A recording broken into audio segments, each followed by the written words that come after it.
I recently sat down with Jason Allan from Allan Law to talk about a number of different estate planning topics that relate to people who are getting ready to retire. And one of the topics that we talked about is estate planning for people that are in second marriages.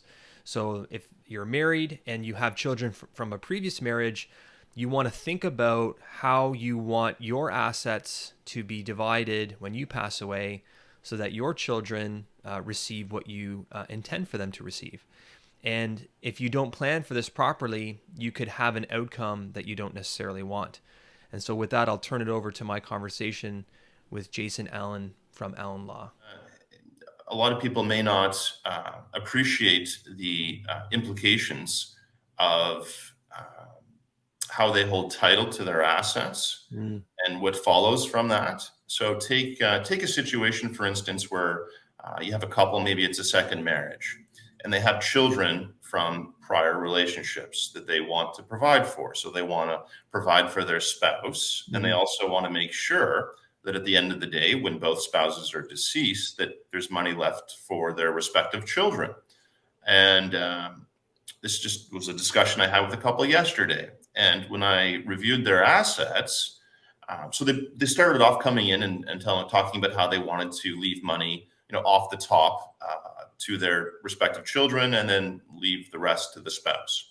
When we started reviewing their assets, it became apparent that there really wouldn't be very much, if anything, in their respective estates at the time of their deaths, because of the manner in which title to the assets was held.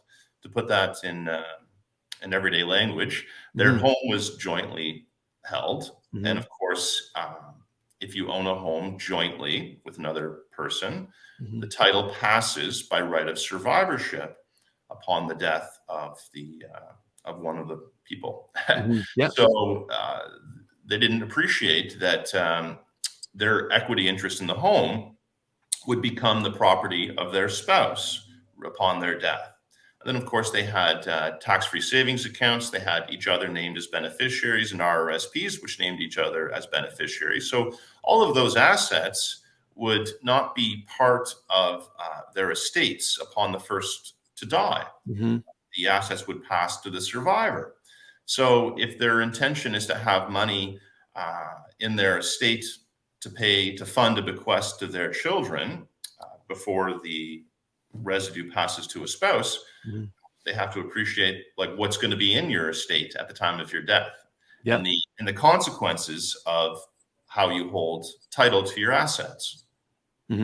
So yeah, there's this saying, I don't know where I picked it up. It's kind of sad and morbid, but it's called the race to the grave, right? Where it's you have, a couple that has kids from a previous marriage, the surviving spouse and their kids are the ones that benefit the most, right? And then the kids from the deceased spouse, unfortunately, they get completely carved out of that inheritance inadvertently in many cases, right?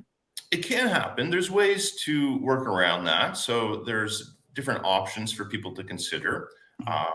In some cases, when that's come up, say with a couple that have children from prior relationships, and let's just use an example. If their house, for most people, is their most significant asset, if they own the house jointly and they want to ensure that their interest passes to their children ultimately, one option would be to consider severing the joint tenancy, which basically means instead of holding title as joint owners, which is basically equal and undivided ownership. And I always say it's like having a pizza with no slices cut. Yeah. Both spouses are holding onto the box of pizza. And if one dies, the other one's just left holding onto that box. Well, another way of holding title would be to sever the joint tenancy, which is basically to cut a slice into the pizza, and it can be equal 1/2 slices. And the consequence, the real difference, is that if the title is held in shares, which is called tenancy in common, as opposed to joint tenancy. So if title is held in shares as tenants in common, and it could be 50-50 shares, the ownership interest of the first to die does not pass by right of survivorship to the other spouse. Rather, it would be part of the estate of the person who dies. And that means that the will of the person who dies governs their assets. So the house would be part of their estate Mhm. and would be subject to the terms of the will. And what they can do in their will, for instance, would be to provide the other spouse, the other partner, the right to stay in the house for a Mhm. period of time, either a year, 2 years, the rest of the spouse's life, whatever time they consider appropriate. Of Mhm. course, they also want to address in their will who's paying the household expenses during that period of time. Mhm. And then upon the death of the latter of the two to die, uh, the will can provide that the share passes to the spouse's children.